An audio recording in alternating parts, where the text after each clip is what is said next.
I'd love to be optimistic. I'd love that. Well, unfortunately, I've seen the situation deteriorate from the beginning. A trilogy which started on, let's say, on Lesbos, where we looked at what are the challenges for migrants and asylum seekers on the sea. And the second part is here in Sofia, where we look at the land route. And the third part is Belgrade, Serbia, where we also look at the land route. My opinion is that people from Balkans do not learn from history. And that's a huge mistake, because history is and will be repeating itself. A very important problem is that Europe was not prepared for this situation. And it's the first time in at least the recent history of Europe that we have such a massive immigration, such a massive movement of people. I think what we saw today is how frighteningly unfit the European legal framework is to accommodate people on the move, refugees, migrants in general, people who just want to find a better place for their families, who want to get away from war-torn countries, from kleptocratic elites, from repressive governments. So I have been in this area of immigration for more than 5 years. And I have to say, I thought that I knew everything, but when I saw what's happening in Lesbos, my view totally changed. It changed because I realized in what kind of a situation we are. We are talking about a refugee crisis, but actually we are in a political crisis and a humanitarian crisis. The population wants politicians who are in control, who are able to solve the problem. Not by mentioning that it's a problem, like the radicals or populists are doing, but by making real solutions. And that's what this is about. With the Turkey deal, you can say, well, it's not the nicest deal, but it works. And that is what people want. They want us to bring solutions, and if we don't bring them, we don't deliver, then they go to more radical parties. The biggest problem is the humanitarian personal problem, is the problems that people are having and are facing every day while going from their home countries via Balkans or via Greece and looking for any safe place. So this is the biggest problem for me. Then another big problem I can see is the rise of populism and nationalism because of that. We face it everywhere in Europe. We can see it in elections. We could see it in Poland in elections also. And the third problem I can see, which is very important for me and my NGO, is the rise of hate speech. And of course, all of them are interconnected. You need to come up with new plans. You need to reform. Sometimes it's not really a message which makes everybody happy.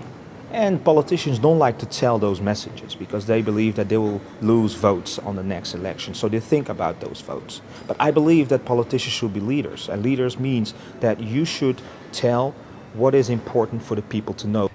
The immigration problem is much bigger, and we should try to see it on the actual scale, the big scale, which maybe make us to find a more viable solution and a more long-standing solution if we see the problem as it is and not as we perceive it. There should be a response to safeguard the borders of Europe, at the same time to be humane and to find a solution. This is why I'm advocating for more resettlement, because resettlement, it takes time, right? But it gives hope to refugees, the most vulnerable refugees that really deserve to live in these countries. And at the same time, it gives you assurance who's coming in. Fast integration, to start to integrate people, to allow them to construct their new lives, to allow them to work, to go to the school, to receive education, to participate in the local community is very important in long term. Have we learned from this lesson? I'm not sure. I was myself a refugee. I came to the Netherlands. I lived for 16 years in Europe, without any papers, so as an undocumented migrant. So I know about the struggle of refugees and people without papers. The most important thing is to understand the anxiety and the fear that people living in these countries that are receiving refugees, to understand what are they fearful of, and then to address these issues frontal. And one of the most important issues is to put a human face on the refugees. Let them meet these refugees that they are afraid of. Most of the people who are very anti-refugees actually never met a refugee. It shocked me maybe was the situation of the people. For the first time in my life, I met people in such situation, in such conditions. I could listen to their stories, and it was really touching, and definitely changed my perspective on the crisis. Because for me, for the first time, the crisis got faces.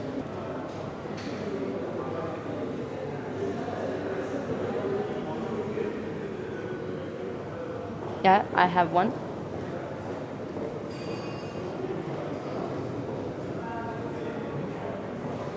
This is a picture from the first camp that we visited, called Karatepe, and I've met some kids there who was like holding my hands and tearing me apart. Everything I saw there, especially in the camps, was very intense psychologically, so I didn't feel like taking pictures there. No.